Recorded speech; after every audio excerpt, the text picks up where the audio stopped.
माननीय अध्यक्ष जी, सबसे पहले मैं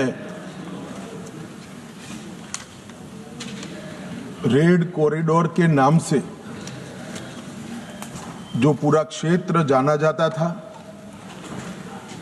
12 राज्य, 70% भूभाग और 20 करोड़ की आबादी एक क्षेत्र में रहते सभी आदिवासी भाइयों बहनों की ओर से आपका धन्यवाद करना चाहता हूं कि आपने इस चर्चा का आज यहां पर हमें परमिशन दिया है।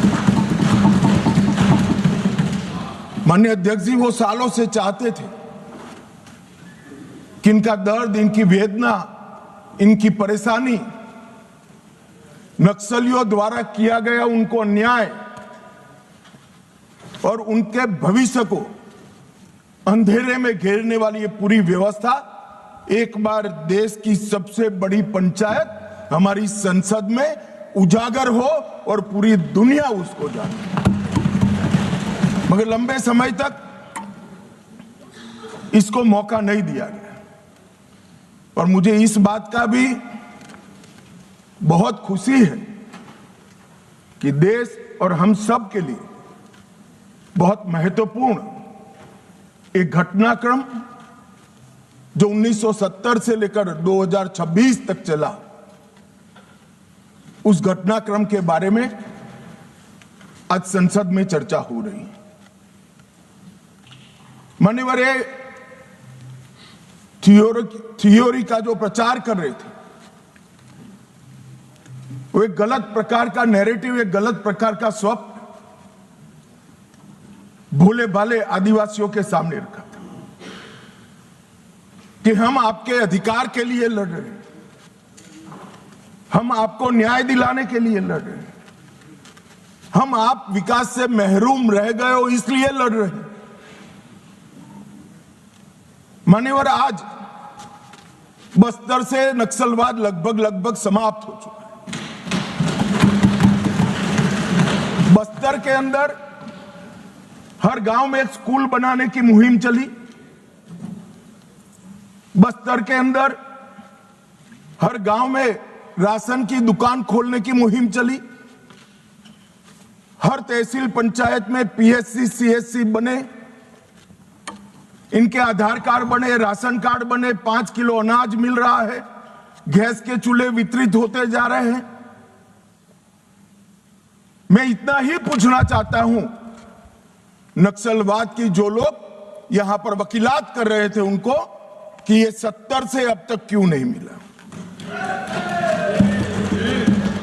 पूरे देश को तो 2014 में नरेंद्र मोदी जी की सरकार आने के बाद देश के हर गरीब को घर मिला, गैस मिला, शुद्ध पीने का पानी मिला, 5 लाख तक का बीमा मिला, प्रति व्यक्ति प्रति माह 5 किलो अनाज मुफ्त मिला।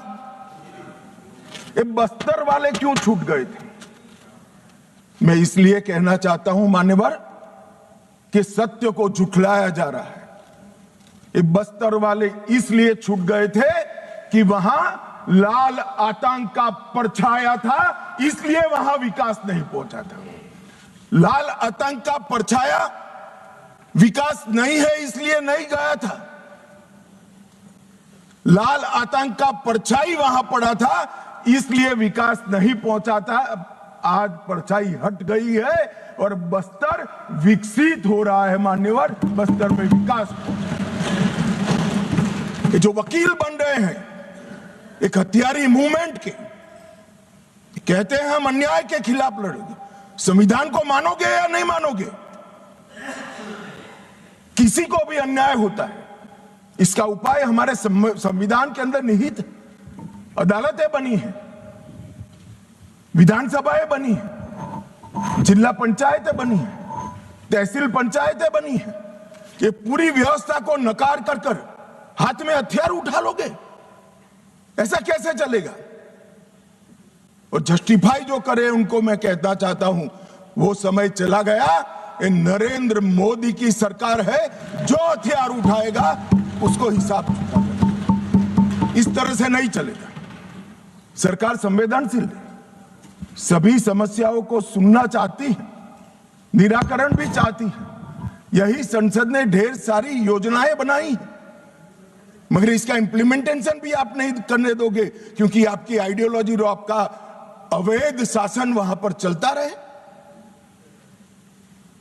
मैं आज पूछना चाहता हूं, अभी कांग्रेस के लोग बहुत जोर जोर से आदिवासी का विकास नहीं हुआ, विकास नहीं हुआ, विकास नहीं हुआ कहते थे, और राजकुमार रोज जैसे आदिवासी युवा सांसद भी वोट की लालच में कांग्रेस का समर्थन कर रहे थे, कांग्रेस की थ्योरी का समर्थन कर रहे। मैं उनको पूछना चाहता हूं, भाई 75 साल में 60 साल तो शासन आपने किया, आदिवासी अभी तक विकास के बगैर क्यों बच गया? विकास तो अब आकर नरेंद्र मोदी जी कर रहे हैं। 60 साल तक उसको घर नहीं दिया, उसको पानी नहीं दिया, इसके लिए स्कूल नहीं बनी, मोबाइल टावर नहीं पहुंचने दिए, बैंक की फैसिलिटी नहीं पहुंचने दी, और अब आप हिसाब मांग रहे हो। अरे भाई, जग थोड़ा तो अपने गिरेबान में झांक कर देखो कि दोषी कौन है। मान्यवर, मैं पूरा बताऊंगा। मान्यवर, 12 राज्य, छत्तीसगढ़, तेलंगाना, आंध्र प्रदेश, ओडिशा, महाराष्ट्र, मध्य प्रदेश, झारखंड, बिहार, बंगाल, केरल, कर्नाटक का कुछ हिस्सा और उत्तर प्रदेश के 3 जिले, ये पूरा रेड कॉरिडोर बनाकर रखा है और वहां कानून का शासन समाप्त करते हैं। 12 करोड़ लोग गरीबी के अंदर सालों तक जीते रहे, किसी ने चिंता नहीं की। हजारों युवाओं की मृत्यु हुई। एक एनजीओ की अगर मान ले तो इधर और साइड से 20,000 युवा मारे गए। कई पूरा जीवन दिव्यांग बन गए, अपाहिज बन गए, नर्क का जीवन जी रहे हैं और उनके तक विकास भी नहीं पहुंचा। मान्यवर, कौन जिम्मेदार है इसके लिए? क्या इस देश की सबसे बड़ी लोकतंत्र की पंचायत ने क्षीर नीर कर इस पर चिंतन नहीं करना चाहिए, या अपने गढ़े गढ़ाई थ्योरी लेकर घूमते रहना चाहिए?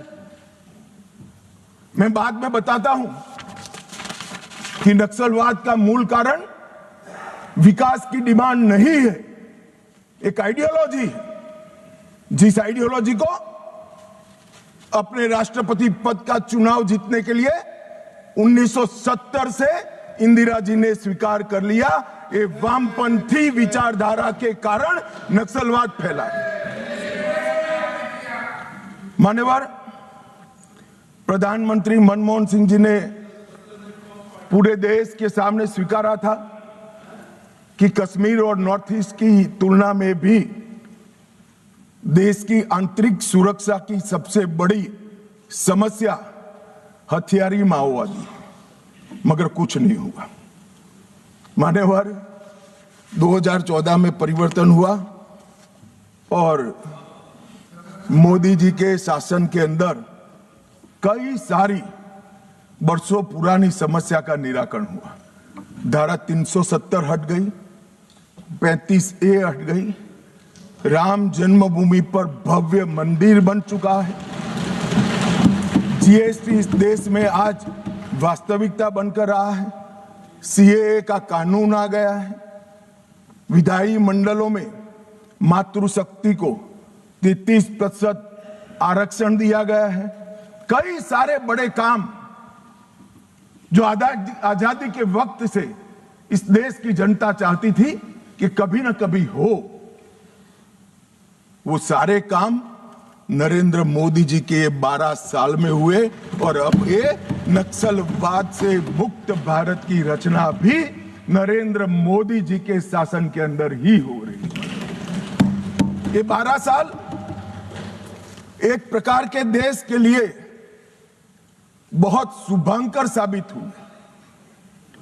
देश को गरीबी से मुक्ति दिलाने के लिए, देश के युवाओं के लिए नई शिक्षा पद्धति लाने के लिए, देश की आंतरिक और बाह्य सुरक्षा को सुनिश्चित करने के लिए, इस देश के मूलों से न जुड़ी हुई पॉलिसियों को दरकिनार करने के लिए।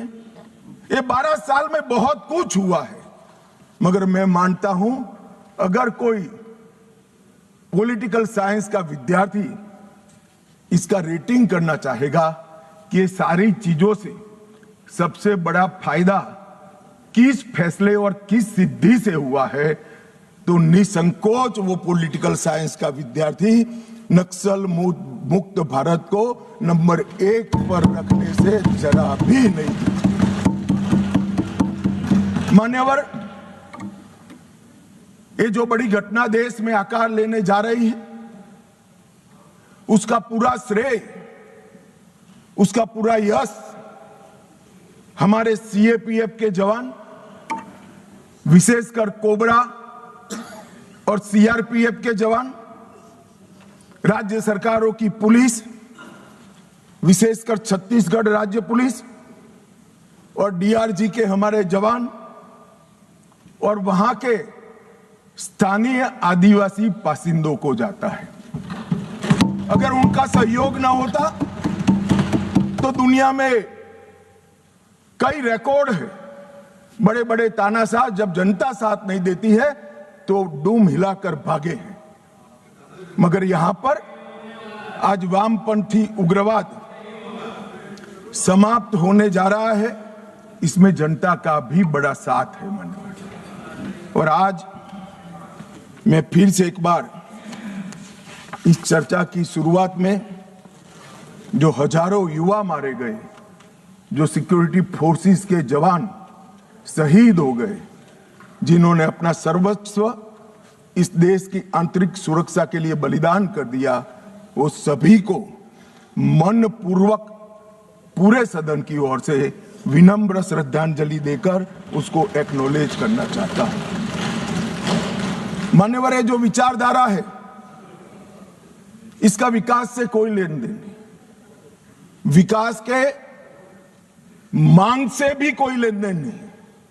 ये विचारधारा कौन सी है? क्या है माओवादी विचारधारा? इसका ध्रुव वाक्य क्या है? जब हम आजाद हुए हमने कहा सत्यमेव जयते, सत्य का हमेशा विजय हो, विजय होता है। इनका ध्रुव वाक्य क्या है? कि सत्ता बंदूक की नली से निकलती है, ये इनका ध्रुव वाक्य है। और वहां सत्ता शब्द का बहुत महत्वपूर्ण स्थान है। ये विकास के लिए नहीं है, अपने आइडियोलॉजी के अस्तित्व के लिए है, अपने आइडियोलॉजी के विचार विजय के लिए है। और आइडियोलॉजी को भोले भाले आदिवासियों में स्प्रेड कर कर सत्ता हासिल करने के लिए।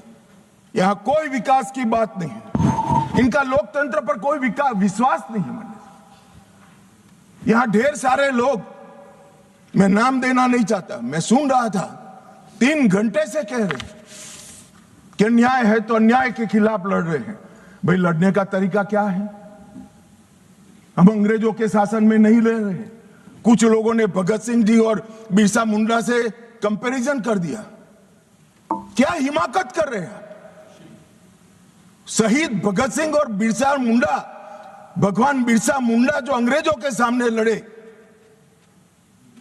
वो संविधान तोड़कर हाथ में हथियार लेकर निर्दोषों की हत्या करने वालों लोगों के साथ आप इसका कंपैरिजन कर रहे हैं? मान्यवर, राजनीतिक स्वार्थ से ऐसे विषयों में ऊपर उठ जाना चाहिए। यही विचारधारा कहती है दीर्घकालीन युद्ध ही हमारी विचारधारा को फैला सकता है। उनको अपनों का भी खून बहाने से कोई परहेज नहीं। और उनके आदर्श देखिए साहब, 10,000 साल के हमारे उपलब्ध इतिहास में कितने आइडियल आदर्श पुरुष, स्त्री, युवा हुए, एक बहुत बड़ा लिस्ट बन सकता है। इन्होंने तिलका मांझी को अपना आइडियल नहीं समझा, भगवान बिरसा मुंडा, भगत सिंह जी या सुभाष बाबू को अपना आइडियल नहीं समझा। इन्होंने आदर्श किसको कहा? माओ को कहा, चीन का। ये आदर्श तय करने में भी फॉरेन से इंपोर्ट करते हैं। मान्यवर, बस्तर का सिलेक्शन क्यों हुआ? एक कार्यक्रम था भारत मंडपम में, बस्तर क्षेत्र से जो अच्छी शिक्षा दीक्षा प्राप्त करे थे ऐसे युवाओं के साथ मेरा इंटरेक्शन था। तो मेरे नाश्ते के टेबल पर एक बच्ची बैठी थी। उसने कहा कि साहब, आप बता सकते हैं कि माओवादियों ने, नक्सलाइटों ने हमारे बस्तर को ही क्यों चुना? मान्यवर, इस विषय को मैं जरा डिटेल बताना चाहता हूं। हम सब जानते हैं कि सन 47 में जब हम आजाद हुए, संसाधन बहुत कम थे। एक लंबी गुलामी के कालखंड को समाप्त कर कर हम आजाद हुए थे। देश के अंदर विकास का नामो निशान नहीं था। दशकों तक, लगभग 2 सदी तक इस देश को गुलामी में लूटा गया। जब नया राज्य बना तो राज्य की पहुंच कुछ क्षेत्रों में सीमित रह गई थी ही नहीं, बढ़ानी थी। ये तो समय जाते जाते बढ़ेगी। और मान्यवर, क्योंकि संसाधन कम थे, रेवेन्यू कम थी, तो विकास भी परकोलेट होते होते हर क्षेत्र में एक साथ नहीं पहुंचता है। अगर रोड बनाना है तो पूरे देश के एक साथ नहीं होते।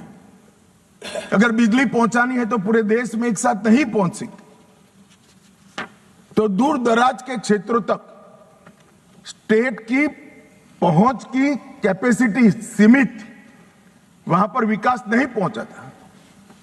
राज्य का इकबाल, स्टेट का इकबाल वहां बुलंद नहीं हुआ था।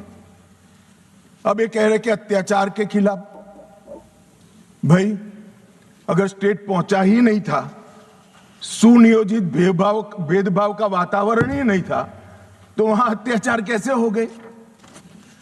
मान्यवर, एक कहानी गढ़ी जा रही है। सच्चाई ये है कि इन्होंने पूरे रेड कॉरिडोर को इसलिए चुना था क्योंकि वहां स्टेट की पहुंच कम थी। इसलिए भोले भाले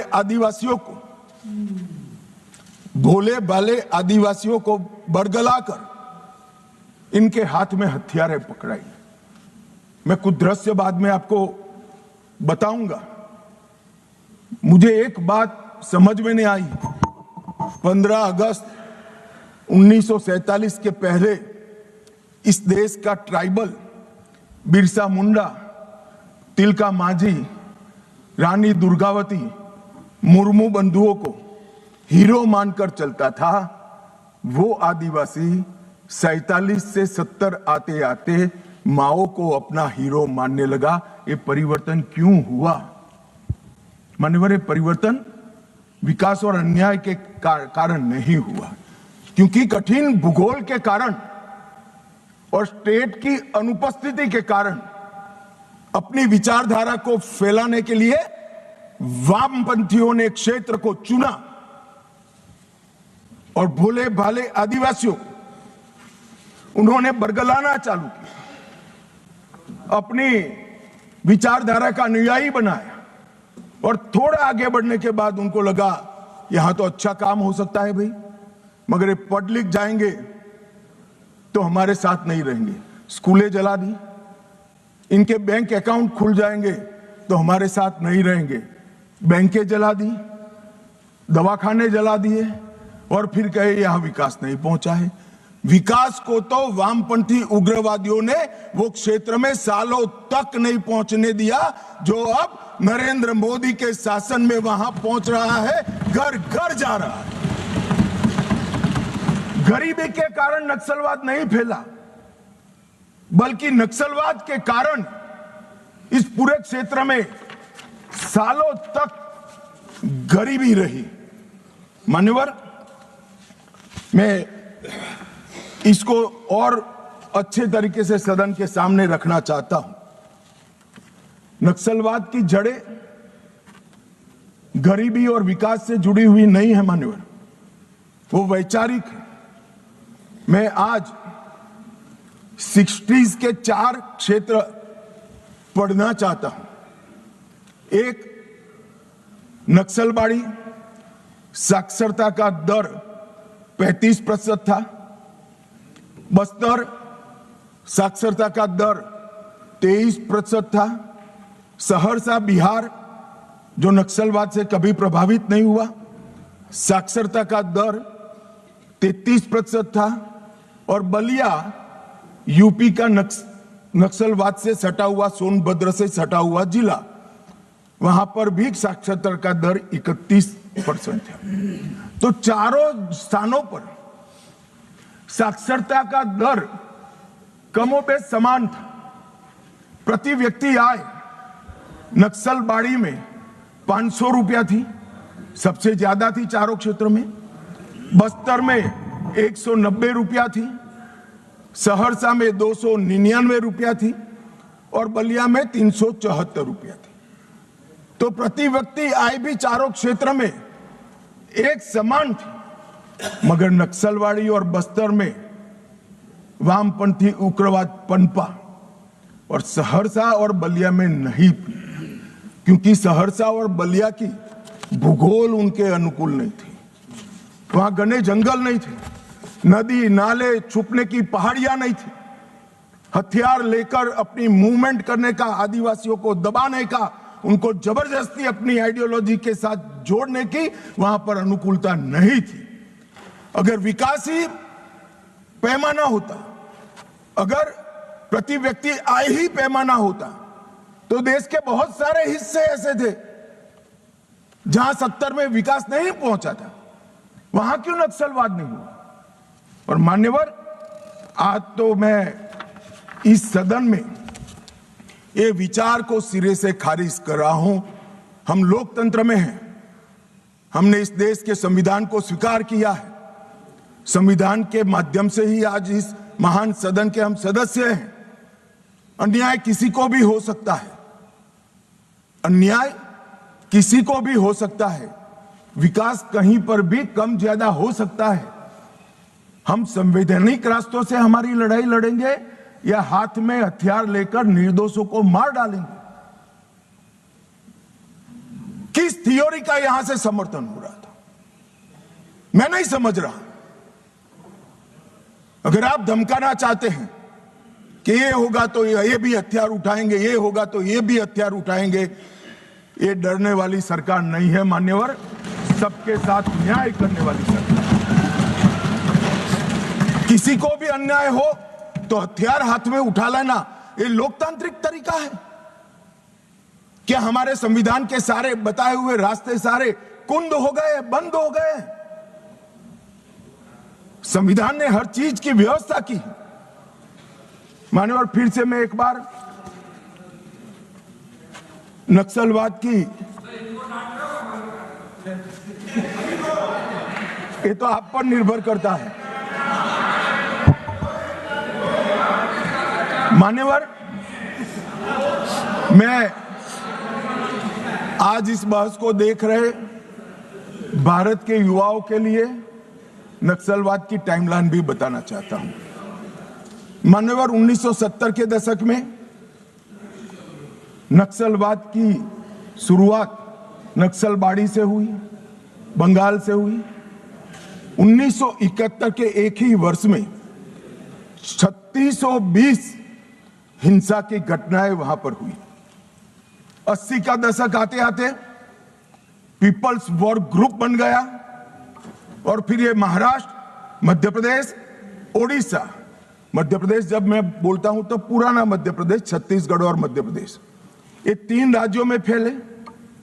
90 के दशक में दुनिया भर में जैसे वामपंथी विचारधारा सिकुड़ती गई, यहां पर भी उग्रवादी गुटों में और वामपंथी पार्टियों में विलय शुरू हुआ और 2004 में 2 प्रमुख गुट मिल गए, सीपीआई माओवादी का गठन किया। इस 70 से 2004 ये पूरा कालखंड में मान्यवर 4 साल छोड़कर पूरा समय कांग्रेस पार्टी का शासन रहा है, ये उनको याद रखना चाहिए। कब माओवादी विचारधारा फैली, पनपी, एकत्रित हुई, वो आपको याद रखना चाहिए। और मान्यवर 70 को भी मैं याद करना, अभी एक माननीय सदस्य जी ने बताया कि 70 में क्या हुआ था। 70 में एक नारा लगा था, आत्मा की आवाज पर मतदान का, अंतरात्मा की आवाज पर इंदिरा जी ने लगाया और संजीव रेड्डी के खिलाफ अपना एक प्रत्याशी उतारा।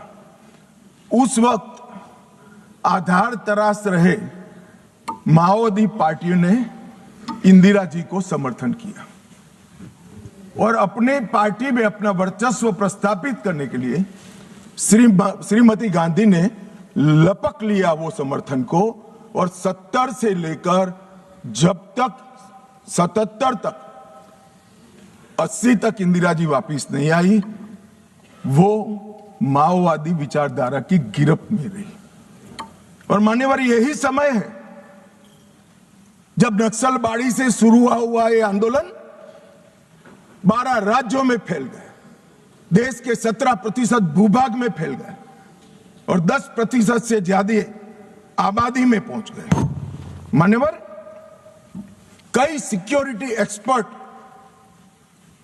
ऐसा कहते थे कि सत्ता के समर्थन के बगैर किसी भी हथियारी मूवमेंट का देश के दिल में बीचों बीच तिरुपति से लेकर पशुपतिनाथ तक ये रेड कॉरिडोर संभव ही नहीं। अभी पूछ रहे थे राजकुमार कि कहां से हथियार आए। मैं उनको बताना चाहता हूं, जो हथियार पकड़े गए हैं उसमें से 92% हथियार पुलिस के लूटे हुए हथियार हैं। थाने लूट लिए, गोलियां लूट ली और उसका उपयोग निर्दोष जवानों को, बच्चों को, कृषकों को मारने के लिए किया है।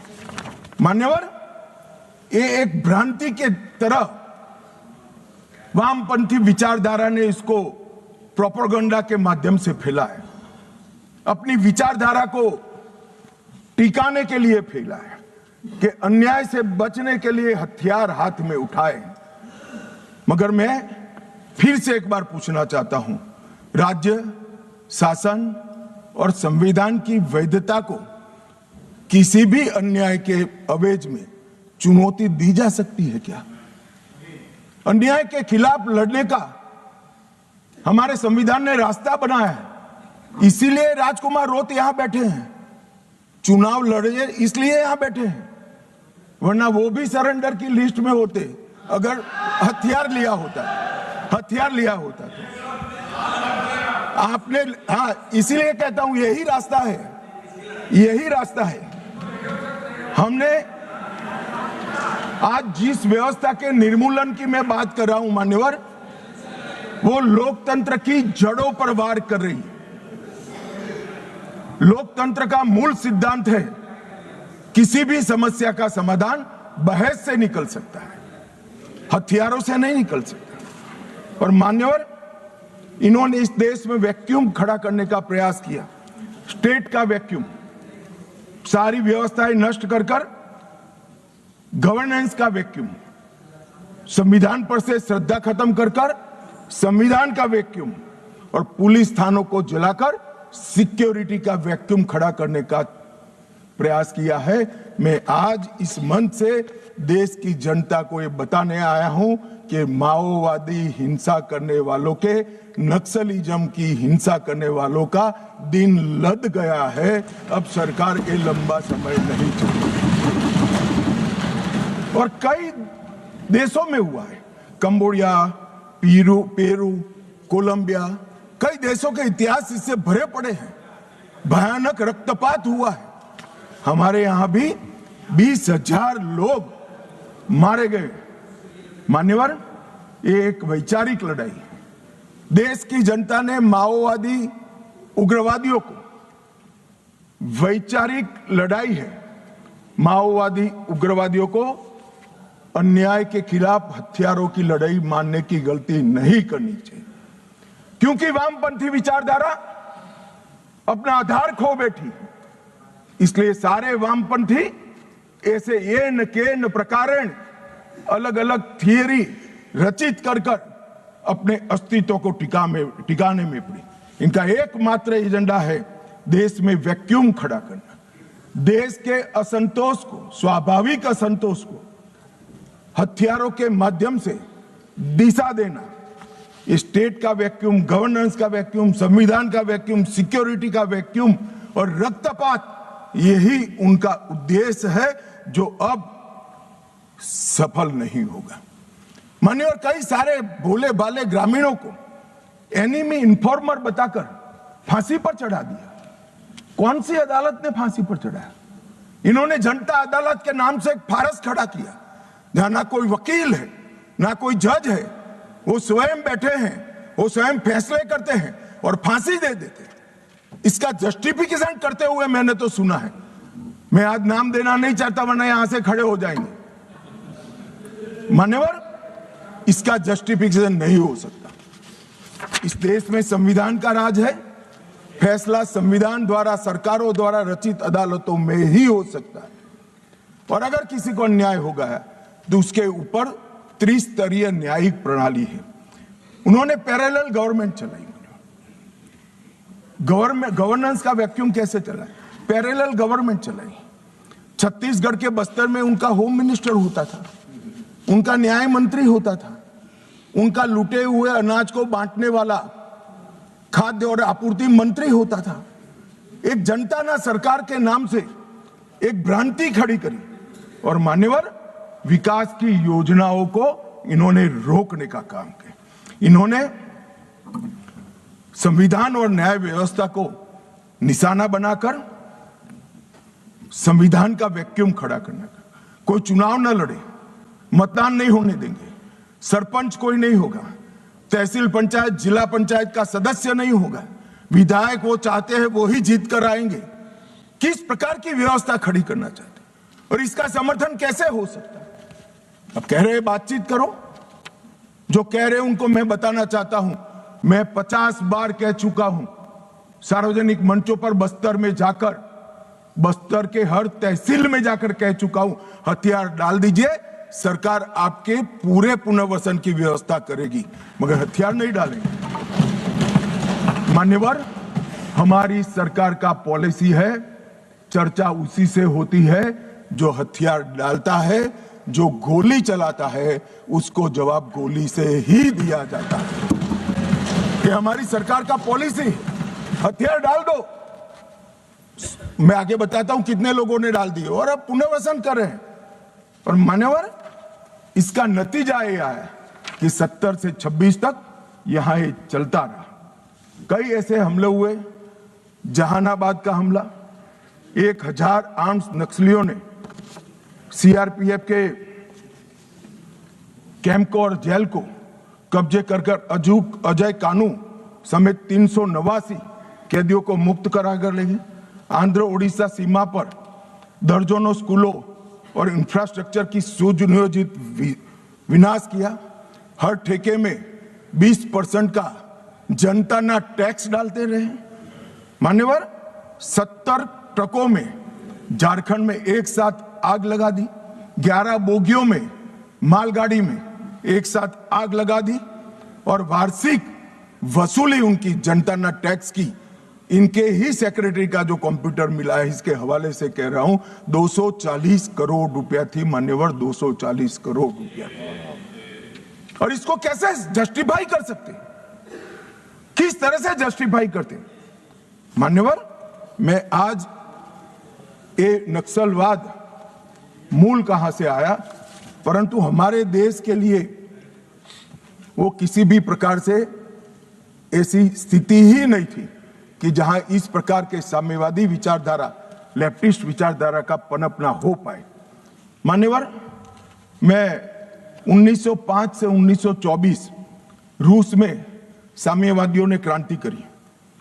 1914 के युद्ध में रूस की आर्थिक हालत बहुत बिगड़ गई और वहां पर भूख, महंगाई, अव्यवस्था और 1905 में खूनी रविवार की घटना ने जनता का विश्वास शासन के प्रति तोड़ दिया और उसने 17 की क्रांति की नींव तैयार की। और मान्यवर मजबूर होकर निकोलस द्वितीय ने गादी छोड़ दी। वहां पर एक वैक्यूम खड़ा हुआ और वैक्यूम को भरने के लिए वहां पर लेनिन की अध्यक्षता में साम्यवादी सरकार आई। इसी तरह से चीन में एक अव्यवस्था खड़ी हुई।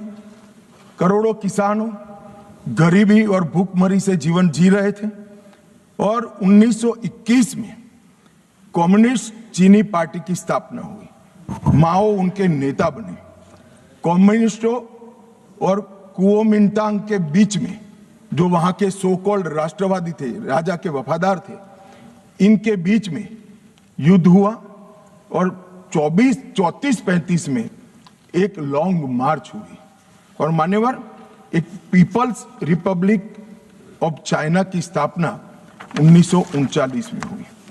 अब ये 1939 और 1925 वो दो महत्वपूर्ण घटनाएं हैं।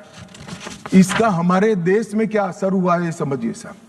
जैसे ही रसिया में साम्यवादियों की सरकार का गठन हुआ, यहां पर 1925 में सीपीआई की स्थापना हुई, कम्युनिस्ट पार्टी ऑफ इंडिया। अब ये जो समर्थक है उनको मैं पूछना चाहता हूं, रसिया में कम्युनिस्टों की सरकार बनी, उसी वक्त यहां सीपीआई बना, सीपीआई की स्थापना हुई, इसके बीच में कोई रिलेशनशिप है क्या? ये सोचने की बात है। रसिया की सरकार ने स्पॉन्सर कर दुनिया भर में कम्युनिस्ट पार्टी की रचना की। इसका एक हिस्सा हमारे यहां बना हुआ।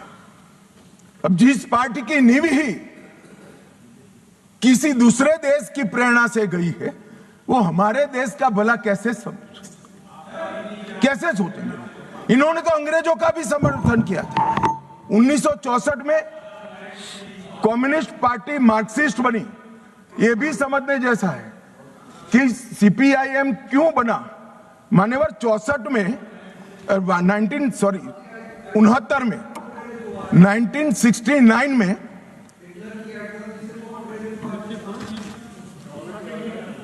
हो गया। बोलूं यार, मुझे उकसाओ मत, आज मैं तय कर आया हूं, पूरी बात बताऊंगा। मान्यवर 1964 में सीपीआईएम बना। यह भी समझना पड़ेगा कि सीपीआई थी, फिर सीपीआईएम क्यों बनी। मान्यवर 1964 में सोवियत रशिया और चीन के बीच में झगड़ा हुआ, तो दोनों साम्यवादी राष्ट्र के अंदर अलग अलग विचारधारा की साम्यवादी सरकारें आई। जैसे अलग अलग विचारधारा की आई, तो यहां पर चीन की भी एक समर्थित पार्टी सीपीआई मार्क्सिस्ट खोल दी, जो अभी बोल रहे थे, अपने अमराराम जी बोल रहे थे। मान्यवर ये दोनों पार्टियां कम्युनिस्टों की, एक रसिया में जब क्रांति हुई तब हुई, और एक रसिया के चीन के बीच मतभेद हुआ तब हुई। इसके बाद 69 में संसदीय राजनीति का विरोध करने के लिए, मेरी बात ध्यान से सभी लोग सुने, आपके माध्यम से मैं देश को भी कहना चाहता हूं, 1969 में सीपीआई एमएल मार्क्सिस्ट की स्थापना हुई। इसका उद्देश्य कोई विकास का वैक्यूम बनना नहीं था, कोई अधिकारों की रक्षा नहीं था। उसके संविधान में उद्देश्य था संसदीय राजनीति का विरोध कर सशस्त्र क्रांति करना, जो रसिया और चीन में कर चुके थे।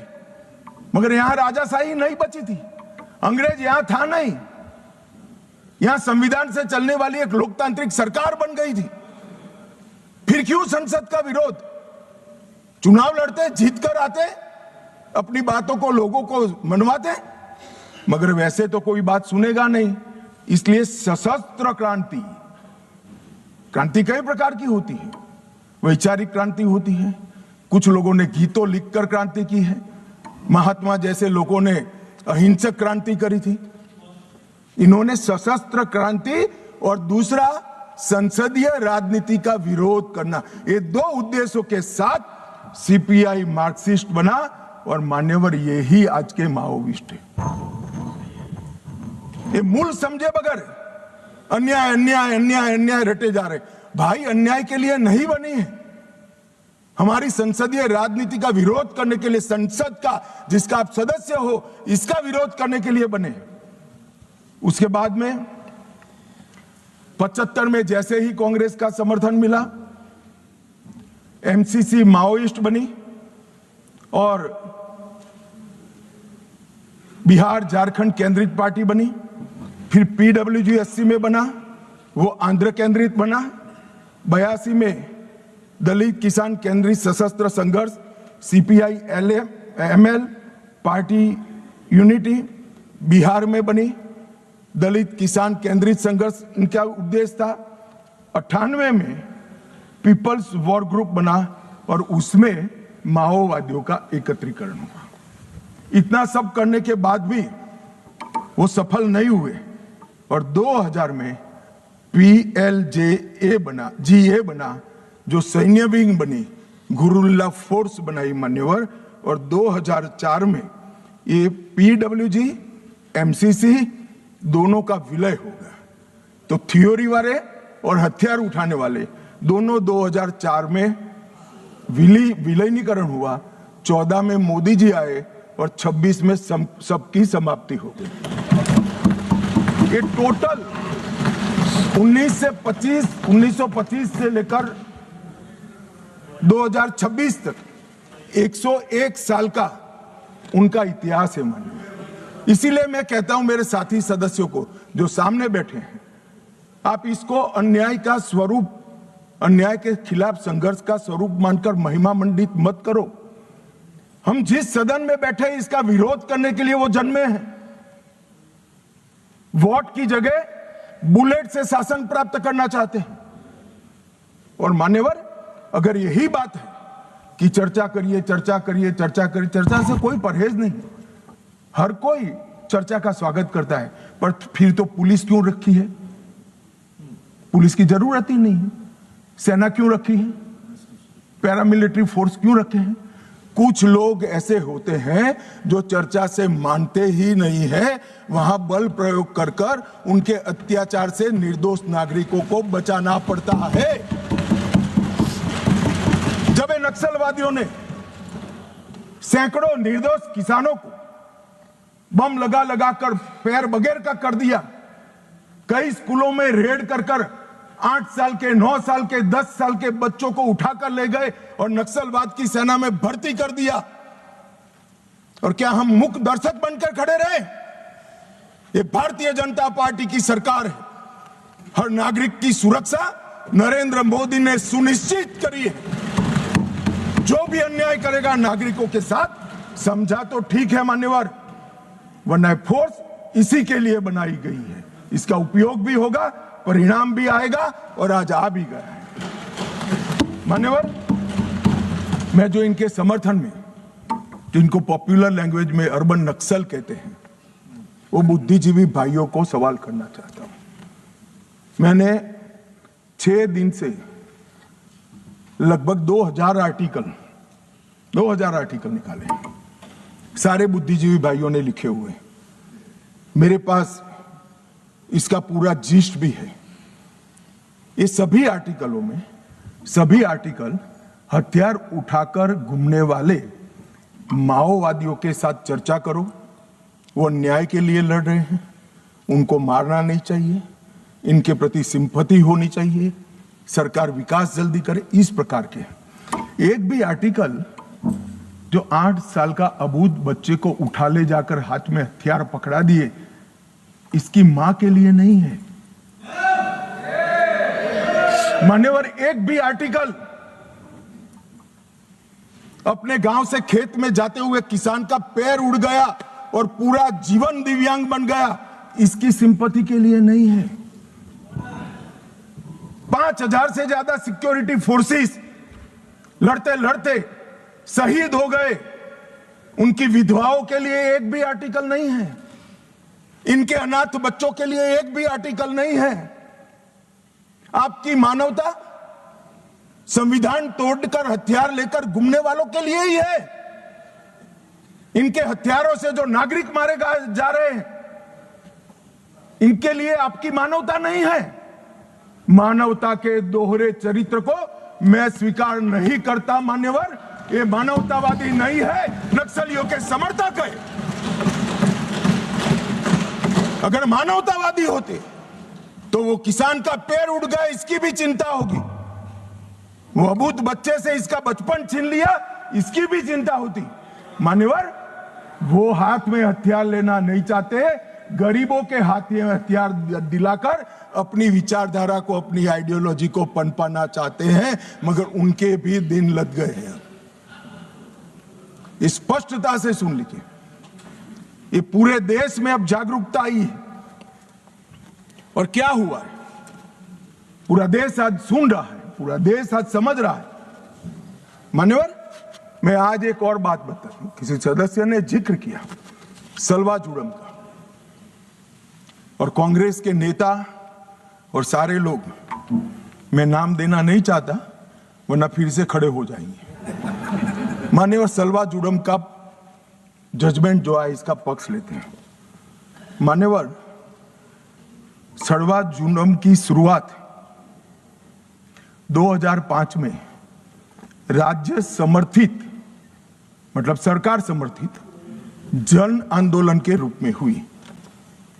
आदिवासी युवाओं को एसपीओ बना गया, जिसको कोया कमांडो कहते थे, और उनको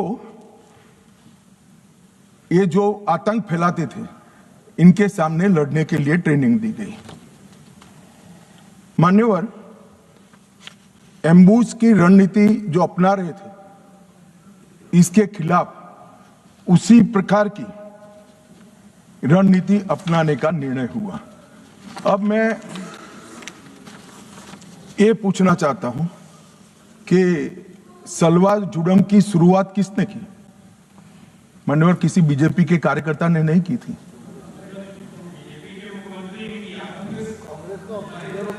श्रीमान कर्मा ने किया था, जिनको नक्सलियों ने मौत के घाट उतार दिया, और वो कांग्रेस के नेता थे। मान्यवर, 5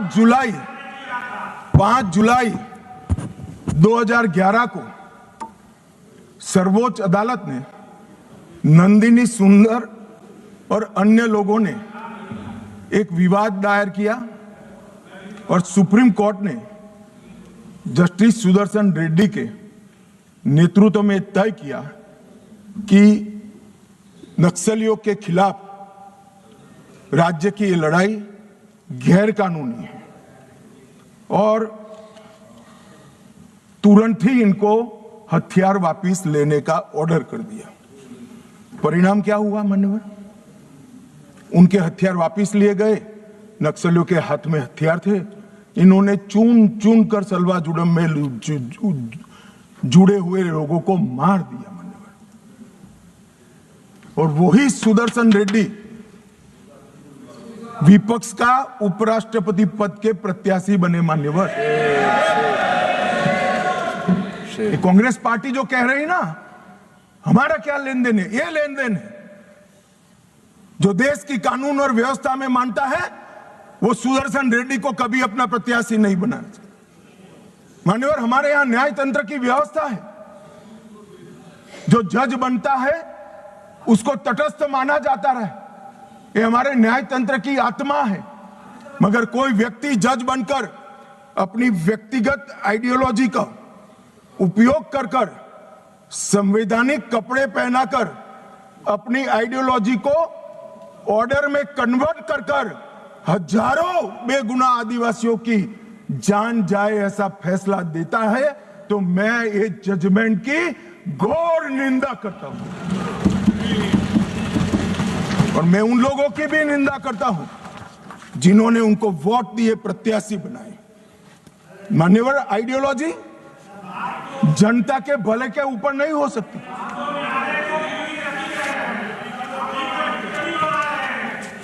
मान्यवर, आइडियोलॉजी कभी अबूद आदिवासियों की सुरक्षा के ऊपर नहीं हो सकती। आइडियोलॉजी जनता के भले से ऊपर नहीं हो सकती। मान्यवर, ये कह रहे हैं विकास नहीं है, विकास नहीं है। 2014 के पहले का मैं बोलूंगा तो फिर से हो हल्ला करेंगे, मगर 14 के बाद का तो बोलने का मुझे अधिकार है मान्यवर, क्योंकि हमारी पार्टी की सरकार है, हमारे नेता के नेतृत्व में, नरेंद्र मोदी जी के नेतृत्व में सरकार चल रही है मान्यवर। 2014 के बाद ये पूरे क्षेत्र में 17,589 किलोमीटर सड़कें बनाने का मंजूरी दिया है, जिसमें 12,000 किलोमीटर सड़कें बन चुकी हैं। ये विकास की बात करें, वो इसलिए हो रहा है कि धीरे धीरे धीरे नक्सलवाद समाप्त हो रहा है, वरना वहां सड़कें नहीं होती थी। आईडी गाड़ देते थे, ट्रकों को जला देते थे, और लगभग 20,000 करोड़ रुपया खर्च हो चुका है। 20,000 करोड़ रुपया। मोबाइल टावर लगभग 5,000 मोबाइल टावर 6,000 करोड़ के खर्चे से हम लगा चुके हैं मान्यवर। वहां पर दूरसंचार पहुंचेगा तो ये दुनिया के साथ जुड़ेंगे, देश के साथ जुड़ेंगे, विकसित भारत के साथ जुड़ेंगे मान्यवर। 2 अन्य योजनाओं में और 8,000 4G टावर बनाने का हुक्म नरेंद्र मोदी जी ने किया है। बाद में दिल्ली जितनी ही कनेक्टिविटी छत्तीसगढ़, महाराष्ट्र और तेलंगाना के आदिवासी क्षेत्र में होगी मान्यवर। 1804 बैंक शाखाएं 12 साल में खुली, 1321 एटीएम खुले हैं, 37,850 बैंकिंग कॉरेस्पोंडेंस बनाए गए और 6,025 डाकघर खुले। ये सिर्फ 12 साल में हुआ है, आगे कुछ नहीं हुआ। चर्चाएं करी, विकास माओवादियों ने होने नहीं दिया। हमने माओवादियों के साथ चर्चा नहीं करी, उनको समाप्त किया और विकास को आगे बढ़ाया। 259 एकलव्य आदर्श विद्यालय हमने बनाए मान्यवर। इसके साथ साथ 46 ITI, 49 SDC skill development centre बनाए, 16 कौशल विकास केंद्र बनाए और लगभग इस सब में 800 करोड़ रुपया का और खर्चा ये 12 साल में हमने किया है। जगदलपुर छत्तीसगढ़ में जहां CSC PSC नहीं थे, वहां पर 240 बिस्तरों का सुपर स्पेशलिटी अस्पताल हमने बनाया। सिविक प्रोग्राम में 212 करोड़ के कार्य किए, जो स्वास्थ्य शिविर और दवाओं के जुड़े हुए हैं, और जनजातीय युवा एक्सचेंज के कार्यक्रम भी हमने बनाए। सिक्योरिटी के लिए, राज्यों की सहायता के लिए SRE लेकर आए, 10 साल में 3,000 करोड़ दिया। स्पेशल इंफ्रास्ट्रक्चर स्कीम लेकर आए और 5,000 करोड़ दिया। एक्सटेंडेड SIS योजना लेकर आए और 2,000 करोड़ दिया, और 4,000 करोड़ केंद्रीय निधि द्वारा क्रिटिकल पब्लिक इंफ्रास्ट्रक्चर, जैसे पानी की छोटे पानी की टंकी है, जोड़ने वाली पुलियां हैं, गांव के अंदर पंचायत घर बनाना है, इसके लिए 4,000 करोड़ रुपया दिया मान्यवर। ये क्यों हो पाया और 70 से अब तक क्यों नहीं हुआ था? कांग्रेस पार्टी करना नहीं चाहती थी, ऐसा नहीं है। करने जाते थे वो धमाके कर मार देते थे। हमने धमाके करने वालों को समाप्त किया, तो ये विकास अब हो रहा है और विकसित बस्तर की रचना मान्यवर हो रही है मान्यवर। अब मैं आ रहा हूं हथियारी माओवादियों के खिलाफ जो हमारे पैरामिलिट्री फोर्सेस ने जो अभियान चलाया, उस पर आ रहा हूं। 2014 के बाद क्या बदला मान्यवर? CAPF तो वही है, स्टेट पुलिस भी वही है। 2014 के बाद क्लियर पॉलिसी और स्ट्रांग पॉलिटिकल विल इस काम में जुड़ी। नरेंद्र मोदी जी ने यह स्पष्ट कर दिया, इस देश के किसी भी कोने में, चाहे कश्मीर हो, चाहे उत्तर पूर्व हो, चाहे वामपंथी उग्रवादी विस्तार हो, गैर कानूनी प्रवृत्ति नहीं चलेगी। इस पर कठोर हाथों से काम। सेंटर और स्टेट के बीच में अलाइनमेंट हुआ। स्टेट की कैपेसिटी में गवर्नमेंट, गवर्नेंस और पुलिसिंग तीनों में हमने सुधार किया।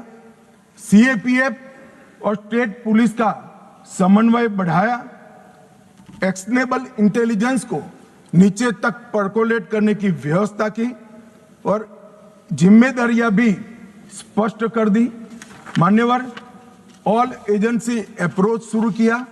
सिर्फ हथियार नहीं, एनआईए, ईडी, इंटेलिजेंस एजेंसी, ये सभी नेटवर्क, फंडिंग और सपोर्ट सिस्टम, ये सभी पर हमने प्रहार किया। इफेक्टिव सरेंडर पॉलिसी लेकर आए, बाद में मैं आंकड़ा बताता हूं। डेवलपमेंट और गवर्नेंस में हमने कोई वैक्यूम नहीं छोड़ा। और अब पहले जहां राज्य की उपस्थिति नहीं थी, स्टेट नहीं था, वहां आज राज्य की उपस्थिति है। और नक्सलवाद के हार का सबसे बड़ा कारण ये है कि राज्य अब हर गांव में पहुंच चुका है, वहां पंचायत बन चुकी है। मान्यवर, विकास के लिए हमने होल ऑफ गवर्नमेंट अप्रोच लिया और सुरक्षा नकेल कसने के लिए होल ऑफ एजेंसी अप्रोच लिया। मान्यवर, तीन चीजें आज मैं देश के सामने, तीन तिथियां जरूर बताना चाहता हूं। 20 अगस्त, 24 अगस्त 2024, 20 अगस्त 2019 और कल 31 मार्च 2026। 20 अगस्त को गृह मंत्रालय में एक मीटिंग हुई और जो पूरा मोदी जी ने विकास का काम तो पहले से ही चालू कर दिया। ये पूरा पुलिस कोऑर्डिनेशन का काम, मॉडर्नाइजेशन का काम, रिटायर्ड नक्सलियों को पुलिस फोर्स में लेने का काम, इनके कोऑर्डिनेशन का काम, खुफिया एजेंसी के साथ, ये सब 20 अगस्त को डिजाइन करेगा। तो फिर इतनी देर क्यों लगी? बैठ जाओ। मैं बताता हूं पैसा का भी। मान्यवर, देर क्यों लगी? क्योंकि बीच में छत्तीसगढ़ में कांग्रेस की सरकार थी। मैं आज रिकॉर्ड पर ये कहना चाहता हूं, मान्यवर, बिहार 24 के पहले नक्सल मुक्त हो चुका था। महाराष्ट्र एक तहसील छोड़कर 24 के पहले नक्सल मुक्त हो। ओडिशा 24 के पहले नक्सल मुक्त हो चुका था। झारखंड एक जिला छोड़कर 24 के पहले नक्सल मुक्त हो चुका था। सिर्फ छत्तीसगढ़ नहीं हुआ था, क्योंकि वहां कांग्रेस की सरकार थी। मुझे कहने में कोई संकोच नहीं है, क्योंकि सत्य बोलते हुए कहीं पर कोई भी स्थान का विचार नहीं करना चाहिए। सत्य बोलने के लिए ही होता है। छत्तीसगढ़ कांग्रेस की सरकार ने नक्सलवादियों को बचा कर रखा था। और मान्यवर, यहां दूसरी तारीख आती है 24 अगस्त 2024। 2024 की शुरुआत में हाँ एलिगेशन ही है, एलिगेशन है, हाँ एलिगेशन, समर्थन करना है। एक मान्यवर, मैं किसी व्यक्ति के सामने नहीं कर रहा हूं, मुझे रूल्स न समझाएं। और व्यक्ति के सामने करना है तो भूपेश बागल को पूछो, प्रूफ रजू करूं क्या यहां पर? हाँ बोले तो बोलो, वरना फंस जाओगे। मान्यवर, जनवरी 2024 में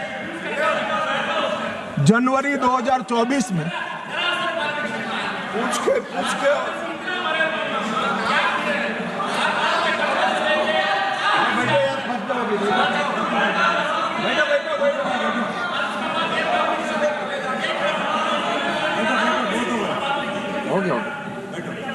मान्यवर, 2024 में छत्तीसगढ़ में सरकार बदली। उसके दूसरे ही महीने मैं वहां गया था।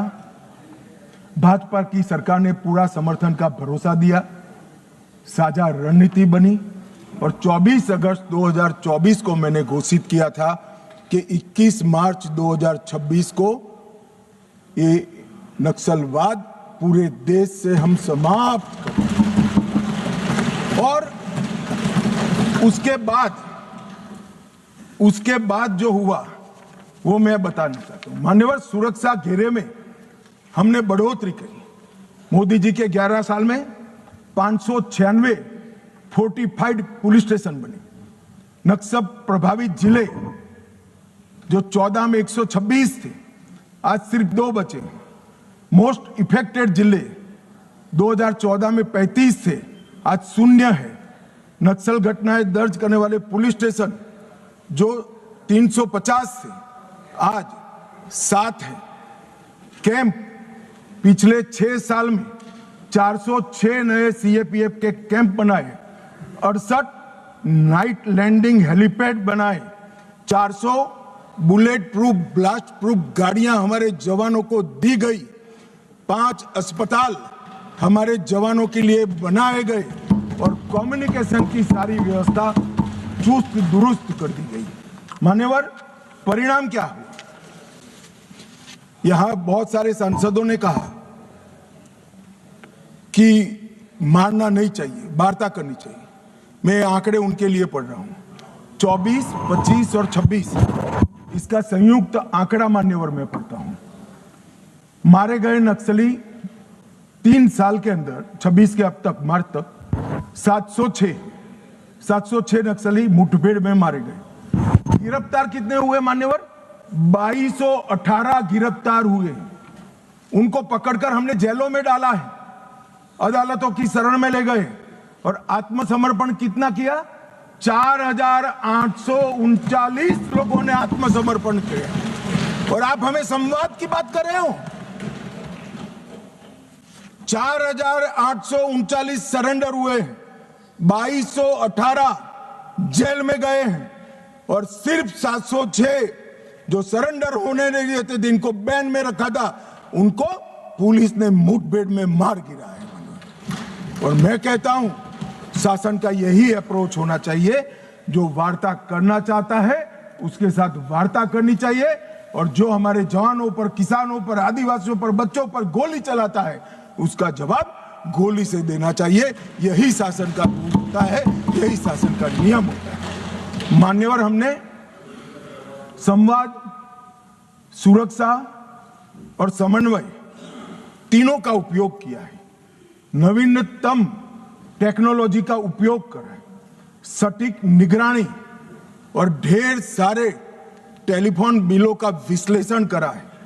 Location tracking system, mobile phone की गतिविधियां, scientific call logs, social media analysis, forensic और तकनीकी संस्थानों की सहायता लेकर ये पूरे अभियान का हमारे गृह मंत्रालय ने नेतृत्व किया है। ड्रोन सर्वेलेंस, सैटेलाइट का उपयोग, इमेजिंग टेक्नोलॉजी और आर्टिफिशियल इंटेलिजेंस आधारित डेटा एनालिसिस से ये सफलता मान्यवर प्राप्त हुई है। मान्यवर, कई ऐसे अभियान भी चले जिसने बड़े बड़े क्षेत्र क्लियर कर दिए। अगर मैं नहीं बोलता हूं तो हमारे जवानों के लिए अन्याय हो जाएगा। ऑपरेशन ऑक्टोपस 2022 में चला, बूढ़ा पहाड़ क्षेत्र में बिहार में चला। Operation double would Gumla, Lohardaga और लातेहार जिलों में चला। 8 से 25 फरवरी तीनों जिले नक्सलवाद से मुक्त हो गए। 2022 में चला। ऑपरेशन थंडरस्टॉर्म झारखंड के सरायकेला, पश्चिमी सिंहभूम और खूंटी जिले में 1 से 3 सितंबर 22 में चला। ऑपरेशन भीमबंद मुंगेर जिले के जून व जुलाई 22 में चला। ऑपरेशन चक्रबांधा बिहार के गया और औरंगाबाद जिलों में 22 में चला। और ये सारे एरिया मान्यवर इससे मुक्त हो गए। मान्यवर, एक ऑपरेशन की ओर मैं विशेष ध्यान दिलाना चाहता हूं सदन का। ऑपरेशन ब्लैक फॉरेस्ट तेलंगाना और छत्तीसगढ़ की सीमा में 50 किलोमीटर लंबी और 37 किलोमीटर चौड़ी एक पहाड़ी है। ये पहाड़ी पर इन्होंने अपना एक परमानेंट कैंप बनाया था। 5 साल लड़ सके, इतना असला, इतने हथियार, सोलार से वहां लाइट की व्यवस्थाएं, ढेर सारी आईडी बनाने की फैक्ट्रियां और 5 साल का अनाज वहां पर भरा था। 400 से 500 कैडर वहां पर एकत्रित थे। और मान्यवर, मैं आज बड़े संवेदनशीलता के साथ कहना चाहता हूं कि बहुत गर्मी थी मान्यवर। 45 डिग्री टेम्परेचर पहाड़ पर था। पत्थर 10 बजते बजते गर्म हो जाता था। शरीर में से 2 लीटर 3 लीटर पसीना बह जाता था। हम जवान को पीने के लिए रेशनिंग में 300 ग्राम पानी देते थे। जवानों ने उफ नहीं की मान्यवर। 21 दिन तक ऑपरेशन चला। 30 से ज्यादा माओवादी मारे गए। बाकी सारे नीचे उतरते ही पुलिस के साथ मुठभेड़ों में मारे गए या सरेंडर किए। और ये पूरा असला हमने जब्त कर लिया। इसी ने महाराष्ट्र, छत्तीसगढ़ मतलब बस्तर और तेलंगाना में माओवादी आंदोलन का अंत कर। मैं आज भी बड़ी विनम्रता के साथ और बड़े भाव के साथ सीए बोलता हूं। सुनिए ना, आगे सुनिए ना कोई। मान्यवर, बड़ी विनम्रता के साथ और बड़ी संवेदनशीलता के साथ कोबरा, सीआरपीएफ, डीआरजी और छत्तीसगढ़ पुलिस को मन पूर्वक इस सदन में सैल्यूट करना चाहता हूं। मान्यवर, इन्होंने अमानवीय धैर्य का उपयोग कर इनके किले को तोड़ा है। वैसे ये कह रहे हैं ग्रेहाम का भी रोल है, मगर हमें तेलंगाना सरकार ने ऊपर आने से ना बोल दी थी कि हम ऊपर नहीं आएंगे, ये नीचे आएंगे तो हम इनको रोकेंगे। इसके लिए धन्यवाद। जो नीचे आए इसको रोका है, ऊपर नहीं आए मान्यवर। और ये आज जो 2024 की इनकी मुख्य कैडर है मान्यवर, इसकी स्थिति आज मैं बताना चाहता हूं। सेंट्रल कमेटी मेंबर और पोलिट ब्यूरो मेंबर 2024 की शुरुआत में कुल 21 थे। मेरी बात ध्यान से सुनिएगा, ये इनकी पार्टी का केंद्रीय नेतृत्व है। 21 थे, 1 पकड़ा गया है, 7 सरेंडर हुए हैं, 12 मारे गए हैं और 1 फरार है। उसके साथ भी वार्ता चल रही है। मुझे लगता है वो भी जल्दी सरेंडर कर देंगे। तो 21 के 21 सेंट्रल कमिटी मेंबर और पोलिट ब्यूरो मेंबर समाप्त हो चुके हैं और केंद्रीय व्यवस्था उनकी टूट चुकी। दंडकार्य में 27 स्टेट कमिटी थी, 27 की स्टेट कमिटी थी। 3 अरेस्ट हुए, 20 सरेंडर हुए, 11 मारे गए और 2 से बातचीत चालू हुई है। वो भी 37 के 37 लोग दंडकारण्य जो उनकी मुख्य स्टेट कमेटी थी वो समाप्त हो चुकी। Madhya Pradesh, Maharashtra, Chhattisgarh MMC state committee 3 surrender कर गए, 3 की ही बची थी। ओडिशा 4 बचे थे, 1 सरेंडर करा, 3 मारे गए। ओएससी ओडिश 5 सरेंडर करे, 5 मारे गए, 10 ही थे। डिस्टर्ब रीजन ब्यूरो अरेस्ट 1 हुआ, 3 मारे गए, 1 फरार है। खाली मान्यवर 1 ही फरार है, तो 6 के 6 हो गए। और तेलंगाना में 6 सरेंडर हो गए, 3 मारे गए, 1 भी नहीं बचा है। तो उनकी पोलिट ब्यूरो मेंबर और सीएमसी ये पूरा समाप्त हो चुका है। और हमने लक्ष्य किया था कि 31 मार्च को नक्सल मुक्त करेंगे। मैं पूरी व्यवस्था होने के बाद देश को भी सूचित करूंगा, मगर मैं ऐसा बोल सकता हूं, धड़ल्ले से बोल सकता हूं कि हम नक्सल मुक्त हो गए हैं। ऐसा कहने में कोई तकलीफ नहीं। मान्यवर, बसवराजू इनके महासचिव न्यूट्रलाइज हुए। हिडमा जिन्होंने 27 लोगों को मारा था, 28 वर्ष से एक्टिव थे। बसवराजू जी 49 वर्ष से एक्टिव थे। विवेक 40 वर्ष से एक्टिव था, न्यूट्रलाइज हुआ। गजरल्ला रवि 11 वर्ष से एक्टिव थे, न्यूट्रलाइज हुए। कदारी सत्यनारायण राव रेड्डी 46 वर्ष से एक्टिव थे, न्यूट्रलाइज हुए। गणेश उइके 44 वर्ष से एक्टिव थे, न्यूट्रलाइज हुए।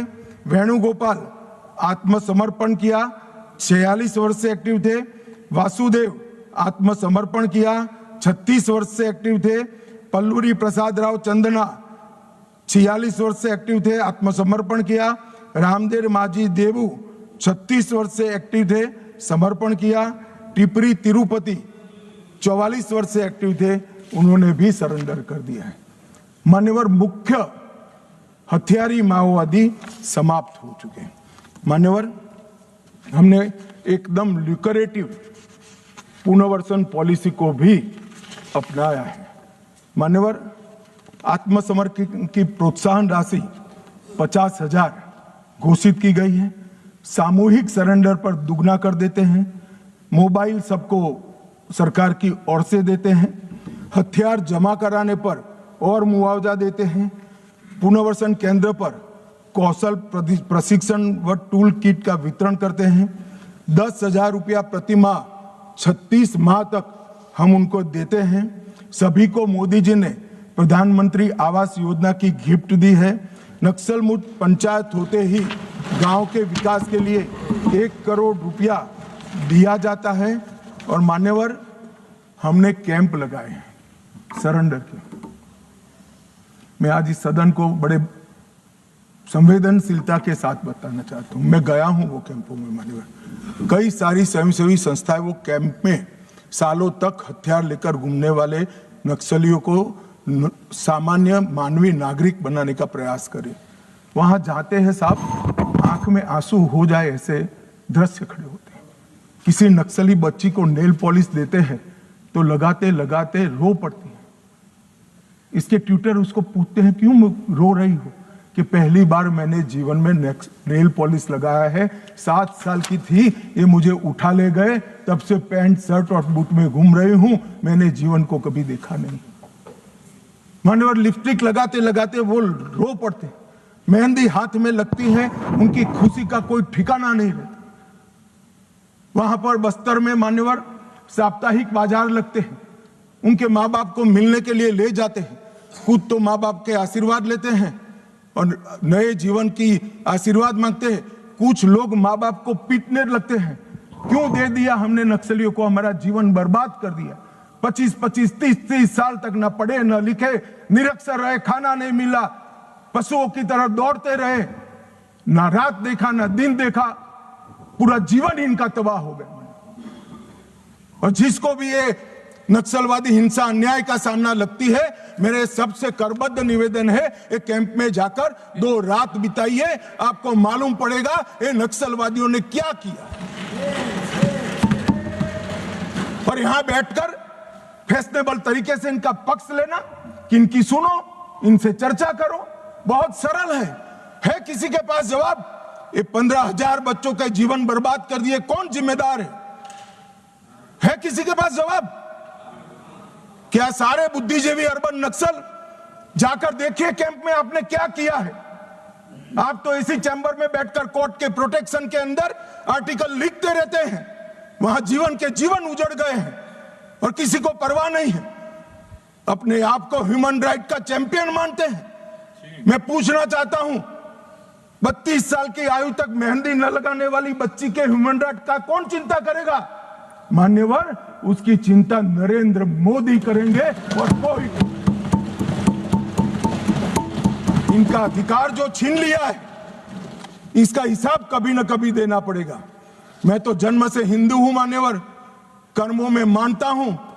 जिन्होंने भी शब्द से भी प्रचिन्न समर्थन नक्सलाइटियों का किया है, वो सब इस पाप के इतने ही भागीदार है जितना बंदूक लेकर घूमे। मान्यवर, इनकी नौकरी और रोजगार के लिए हमने ढेर सारे प्रयास किए हैं। मान्यवर, कौशल केंद्र बनाए हैं, 12वां इनके बच्चों के लिए 12वीं तक की मुफ्त शिक्षा करी है। महिलाओं को 2 लाख का और पुरुषों को 5 लाख का ऋण की व्यवस्था है। वहां बस्तर ओलंपिक और बस्तर पंडुम, इसके माध्यम से संस्कृति और खेल का हम बढ़ावा कर रहे हैं। और वहां पर अब 1,20,000 कलाकारों ने बस्तर पंडुम में भागीदारी ली और 5,50,000 आदिवासी खेल खेले। मेरा तो विपक्ष के सभी उन सदस्यों से विनती है कि जो इसको न्याय की लड़ाई कहते हैं वो बस्तर पंडुम और बस्तर ओलंपिक में जाएं। मान्यवर, मेरे घर पर जिनके पैर उड़ गए, हाथ कट गए, आंख चली गई, ऐसे लोग आए थे, नाश्ता किए थे। मैं जानता हूं उनकी वेदना। राष्ट्रपति जी ने भी उनको बुलाया था। कभी 1 घंटा तो उनके लिए निकालो भाई। इन पर जुर्म डालने वाले के लिए भाषण करने के लिए आपके पास बहुत समय है। वो जुर्म का परिणाम देखने के लिए 1 घंटा निकालिए, ऐसा मेरा निवेदन है। मान्यवर, आज मैं यहां पर अंत में 2070 से नक्सली आतंक क्यों चला, इसके तय में भी जाना चाहता हूं। मान्यवर, जब मनमोहन सिंह की सरकार बनी तब एक NAC बनी थी, नेशनल एडवाइजरी काउंसिल। PM की काउंसिल ऑफ मिनिस्टर तो हमने सुनी थी, पार्लियामेंट में बहस के दरमियान सदस्य एडवाइस दे वो भी सुना था। एक नई national advisory council, extra constitutional forum खड़ा किया गया जो देश के कानून बनाता था। इस फोरम में कौन था मान्यवर? सोनिया जी इसकी अध्यक्ष थी, हर्ष मंदर इसके सदस्य थे। उनके NGO अमन वेदिका में शीर्ष नक्सली नेता की पत्नी को जिम्मेदारी दी गई थी और रिकॉर्ड है कि वह उन नक्सलियों में शामिल थी जिन्होंने अपहरण के केस अर्बन एरिया में किए थे। और मान्यवर, NAC देश का नीति निर्धारण करती थी। रामदयाल मुंडा वो कहते थे नक्सल ऑपरेशन जरूरत से ज्यादा कठोर है। ये प्रच्छिन्न समर्थन ने ही नक्सलियों की हिम्मत बढ़ाई। Shabnam Hashmi, Ram Punaniya, Usha Ramanathan, NC Saxena, Jean Dreze, Farah Naqvi और मान्यवर एक विनायक सेन, वो 2010 में अदालत द्वारा दोषी पाए गए, फिर भी प्लानिंग कमीशन की हेल्थ स्टीयरिंग कमेटी और ऐसे महत्वपूर्ण पदों पर उनको रखा गया। और जयराम रमेश ने एक महेश राउत को, जो नक्सली था, उसकी रिहाई के लिए तत्कालीन कांग्रेस के मुख्यमंत्री को पत्र लिखा था। और मान्यवर, ये नंदिनी सुंदर, रामचंद्र गुहा, EAS शर्मा, ये सारे लोग सलवा जुडम के केस के साथ भी जुड़े थे। मान्यवर, जब देश के सर्वोच्च सत्ता के केंद्र सरकार की एक एक्स्ट्रा कॉन्स्टिट्यूशनल अथॉरिटी जो PM के भी ऊपर थी, इसके सदस्य अगर नक्सलवाद के समर्थक हो तो आप मुझे बताइए मान्यवर, किस तरह से नक्सलियों का हौसला टूटेगा? कैसे टूटेगा? और ये कांग्रेस पार्टी ने किया था। ये भाग नहीं सकते मान्यवर, ये तो इतिहास है। और जो लोगों को विरोध है मेरी बात की, कल आने वाले दिनों में सैकड़ों पुस्तकें लिखी जाएगी जो आपके कारनामों से भरी हुई होगी। कैसे भागोगे? लोकतंत्र के अंदर किसी का आवाज दबाया नहीं जाता। मान्यवर, 2011 में मनमोहन सिंह जी ने prime minister rural development fellowship launch की। मान्यवर, उनका काम युवाओं को एक्सपोजर देना था। इसमें एक महेश राउत फेलो बने जो महाराष्ट्र पुलिस के नक्सलियों के साथ संबंध के चलते महाराष्ट्र पुलिस के केस में जेल में गए। अब प्राइम मिनिस्टर ऑफिस ने की हुई prime minister rural development fellowship जब लॉन्च हुई तो उसका एक बेनिफिशियरी नक्सलवादी है, तो नक्सलवादियों के हौसले भला कैसे टूटेंगे? मान्यवर, मान्यवर 2010 गृह मंत्री चिदम्बरम जी ने एक वक्तव्य दिया, चितलनार छत्तीसगढ़ में एक साथ 76 जवानों को मार दिया। उसके बाद जेएनयू, जिसका भी अमरा राम जी महिमा मंडन करते थे, जेएनयू वो यूनिवर्सिटी में उत्सव मनाया, वहां एक नृत्य किया कि 76 पुलिस के जवान मारे गए और नृत्य में जमीन पर भारत का तिरंगा बिछाकर पैर के नीचे रख कर नृत्य किया। इसका समर्थन ये मान्यवर करते हैं। मान्यवर चिदम्बरम साहब 76 जवान मारे जाने के बाद किसी को खाना मुंह नहीं लगता, पानी हलक से नीचे नहीं उतरता है। मान्यवर चिदम्बरम साहब ने कहा, हम आपसे, मतलब कोट अनकोट है, और नक्सलियों को कह रहे, हम आपसे हथियार डालने के लिए नहीं कह सकते, क्योंकि हम जानते हैं आप ऐसा नहीं करोगे, क्योंकि आप हथियारबंद आजादी की लड़ाई में विश्वास करते हैं। मान्यवर किस प्रकार से देश चला है, और पूरे तालाब में पानी भरा है, इसमें गोता लगाते हैं और कपड़े भिगोए बगैर बाहर निकलते हैं। हमने तो कुछ किया ही नहीं, मैंने तो ऐसे जादूगर देखे नहीं है। तालाब में गोता लगा दे आदमी और बाहर निकले, एक भी कपड़ा भीगा ना हो, और कहेंगे मैं तो निर्दोष हूं, मैं गया ही नहीं, मैं तो बोला भी नहीं, चाला भी नहीं। एक कमाल जादू आता है। मान्यवर मैं अब उनके नेता की बात करना चाहता हूं, राहुल गांधी जी की। राहुल गांधी जी अपने लंबे राजनीतिक कैरियर में कई बार नक्सलों और उनके हमदर्दों के साथ देखे गए। भारत जोड़ो यात्रा में कई नक्सल फ्रंटल संगठन हिस्सा लिए, इसका रिकॉर्ड है। 2010 में ओडिशा में लाडो सिकोका के साथ मंच साझा किया। सिकोका ने उसी मंच से भड़काऊ भाषण दिया और राहुल गांधी को माला भी पहनाई। 2018 में हैदराबाद में गुम्माडी विट्ठल राव उर्फ गद्दार से मुलाकात की, जो विचारधारा के करीब रहे। मई 25 कोऑर्डिनेशन कमेटी ऑफ पीस, मान्यवर 2025 कोऑर्डिनेशन कमेटी ऑफ पीस, इसके साथ मुलाकात की। मान्यवर आज हिडमा जब मारा गया, मान्यवर 172 जवानों को मारने वाला हिडमा जब मारा गया, इंडिया गेट पर नारे लगे, कितने हिडमा मारोगे, हर घर से निकल लेंगे हिडमा। ये वीडियो को राहुल गांधी ने स्वयं ट्वीट किया है। कैसे बच सकते हैं?